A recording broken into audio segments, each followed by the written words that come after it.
Hey everyone, hand waving. Are you ready to test your science knowledge in a fun and quick way?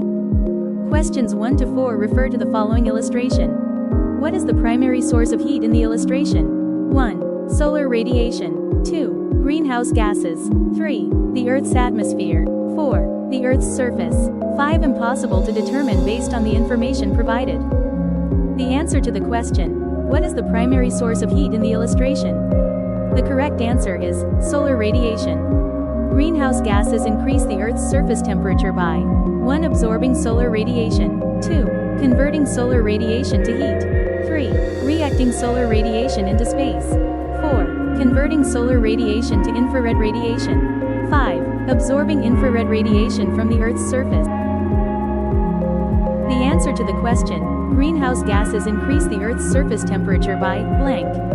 The correct answer is absorbing infrared radiation from the Earth's surface. Based on the illustration, you can conclude that greenhouse gases contribute to blank. 1. Blocking solar radiation. 2. Cooling Earth's surface. 3. Increasing atmospheric temperature. 4. Increasing the amount of total solar radiation the sun emits. 5. Reducing the atmosphere's ability to block out ultraviolet radiation. The answer to the question, based on the illustration, you can conclude that greenhouse gases contribute to blank. The correct answer is increasing atmospheric temperature. This illustration might be used to support which of the following positions? 1. The Earth is slowly moving closer to the sun. 2. Greenhouse gases are to be blamed for droughts. 3. We need to increase atmospheric greenhouse gases. 4. Longer infrared heat waves are reacted off the Earth's surface. 5. Air pollution can lead to an unnatural rise in the Earth's temperature. The answer to the question, this illustration might be used to support which of the following positions? The correct answer is, air pollution can lead to an unnatural rise in the Earth's temperature. Questions 5 to 8 refer to the following passage. During the spring and summer, a food-making process takes place in the leaves, in cells containing the pigment chlorophyll. This pigment gives the leaf its green color. Chlorophyll absorbs energy from sunlight. The plant cell uses this energy to transform carbon dioxide and water into carbohydrates, such as sugars and starches. In the fall, the shortening days cause leaves to stop their food-making process. The chlorophyll breaks down, the green color disappears, and the red and yellow pigments already in the leaf become visible.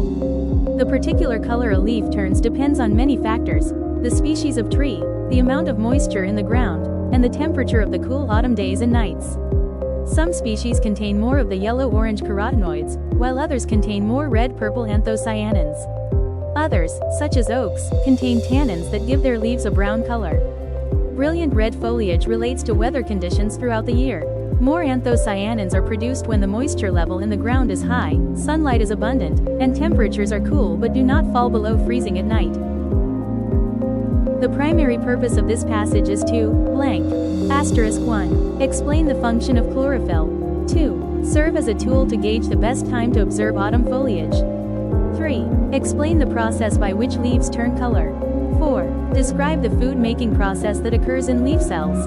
5. Describe how rain contributes to the color brilliance of autumn foliage. The answer to the question, the primary purpose of this passage is to blank. The correct answer is, explain the process by which leaves turn color. Based on the information in the passage, the reason that leaves do not begin to turn color during the summer is because 1. Summer days have longer periods of sunlight. 2. Summer months typically provide more rain than fall months. 3. Less chlorophyll is produced in the summer than in the fall. 4. Carbon dioxide levels are higher in the summer than in the fall. 5. There is more shade in the summer months as compared to the fall. The answer to the question, based on the information in the passage, the reason that leaves do not begin to turn color during the summer is because blank. The correct answer is, summer days have longer periods of sunlight. What conditions would result in a tree's autumn leaf color being redder than in other years? 1. The summer months were cooler than usual. 2. The summer months were extraordinarily warm. 3. The autumn weather was primarily sunny and cold, but above freezing. 4. The autumn weather was primarily warm and cloudy and rainy. 5. The chlorophyll process stopped earlier than normal. The answer to the question, What conditions would result in a tree's autumn leaf color being redder than in other years? The correct answer is, the autumn weather was primarily sunny and cold, but above freezing. In what larger document would you most likely find this passage? 1. An almanac predicting fall weather patterns. 2. A guidebook used to observe autumn foliage. 3. A scientific review of the synthesis of plant pigments. 4. A reference on how and where to plant trees. 5. A tutorial on how to represent autumn colors artistically. The answer to the question, in what larger document would you most likely find this passage? The correct answer is, a guidebook used to observe autumn foliage.